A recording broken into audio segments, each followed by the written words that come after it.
Assalamualaikum warahmatullahi wabarakatuh. Perkenalkan, nama saya Zahrina Diana Syahida dengan NPM 1301191901661 dari grup A tutor 4 Skills Lab Jumat pagi. Sekarang saya akan melakukan pemeriksaan refleks dan juga koordinasi.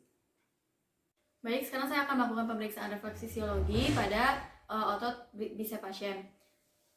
Pertama dilakukan refleksi dulu. Kemudian saya akan melakukan di bagian antekubital, 2 jari di atas antekubital. Lagi. Dan dilakukan di 2 lengan. Baik. Lalu di bagian otot tricep pasien difleksikan kembali, kemudian diangkat sedikit. Pemeriksaan dilakukan di 2 lengan. Dan selanjutnya di bagian brachialis pasien, brachioradialis pasien. Lagi.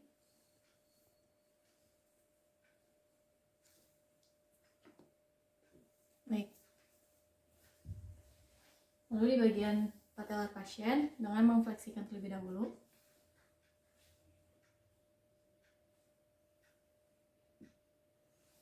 Baik.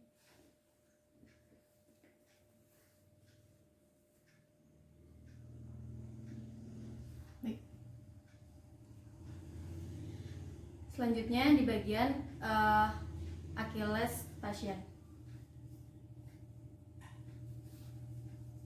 dengan di dorsofleksikan.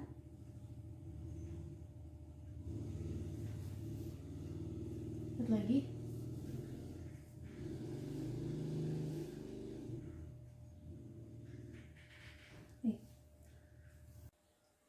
Baik, untuk pemeriksaan fisiologi selanjutnya dilakukan di bagian perut pasien untuk mengetahui apakah ada refleks dari umbilical pasien.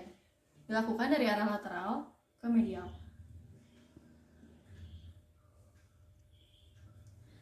Baik, untuk pemeriksaan fisiologi refleks setelah selesai, ditemukan bahwa pasien dalam keadaan normal karena adanya gerakan refleks yang ditimbulkan dari pasien. Baik, selanjutnya adalah pemeriksaan patologi refleks yang dilakukan di bagian kaki pasien. Yang pertama adalah Babinski refleks.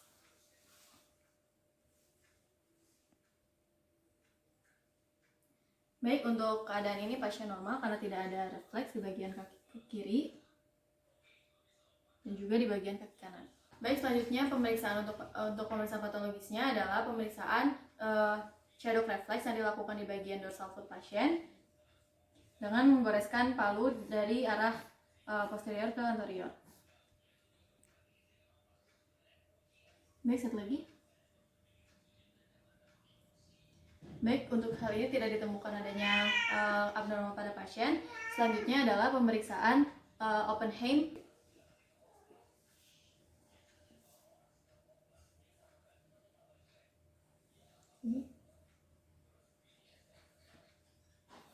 Baik, untuk pemeriksaan ini pun pasien dalam keadaan normal. Selanjutnya adalah pemeriksaan Achilles tendon yang dilakukan pencubitan di bagian kaki pasien.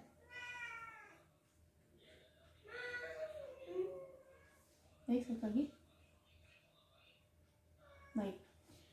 Dan pemeriksaan selanjutnya mencubit bagian gastrocnemius pasien di bagian betis. Baik, satu lagi.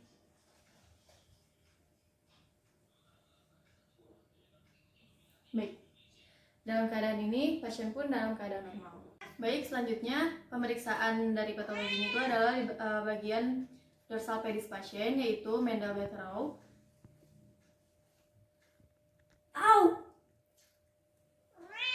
Yang satu lagi.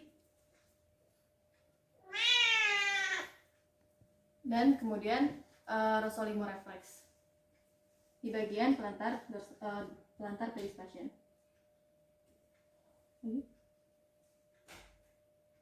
Baik. Untuk pemeriksaan ini pasien dalam keadaan normal. Selanjutnya adalah pemeriksaan Hoffmann-Tanner reflex yang dilakukan di jari pasien. Tangannya. Oke.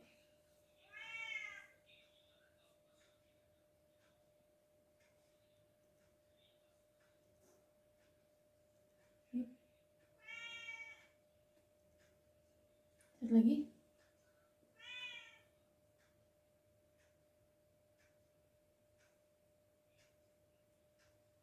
Baik, untuk keadaan ini pun pasien dalam keadaan normal.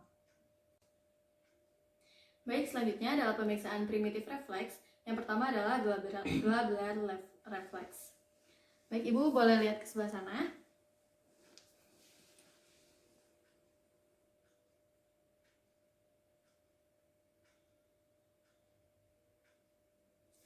Baik, untuk keadaan ini pasien ditemukan dalam keadaan normal karena untuk kontraksi di bagian matanya juga dan pengedipannya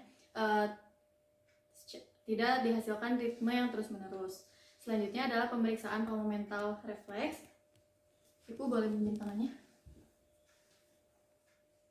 Dengan memperhatikan bagian mental muscle pasien. Baik, satu lagi, Bu.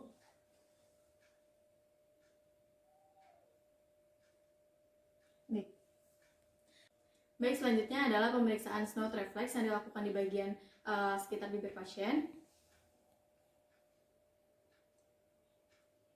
Baik, untuk keadaan ini pun pasien dalam keadaan normal. Dan pemeriksaan yang terakhir dari primitif reflex ini adalah grasp reflex yang dilakukan di bagian telapak tangan pasien.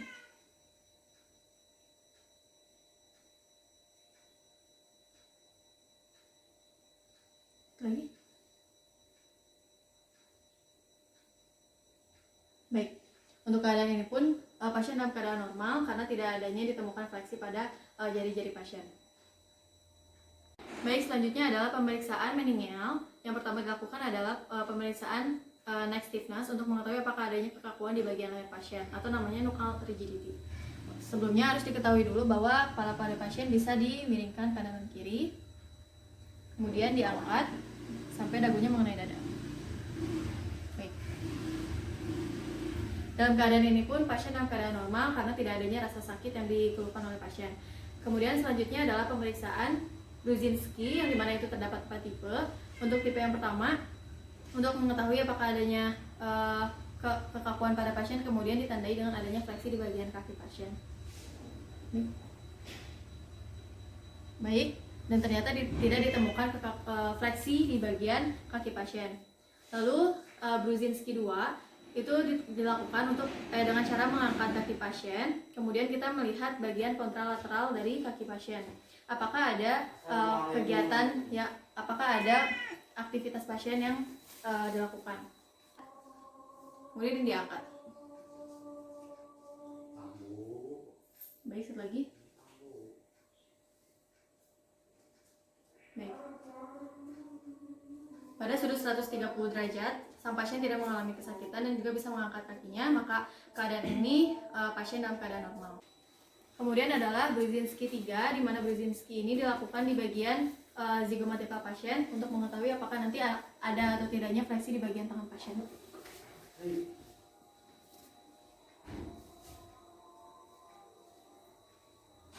Baik, tidak ditemukannya fleksi pada tangan pasien dari Brudzinski, yaitu adalah pemeriksaan di bagian bawah abdominal pasien dengan cara menekan di bagian symphysis area. Baik, Ibu, apakah Ibu sebelumnya sudah buang air kecil? Sudah ya? Baik. Baik, untuk keadaan pasien ini normal karena tidak ditemukannya fleksi di bagian kaki pasien.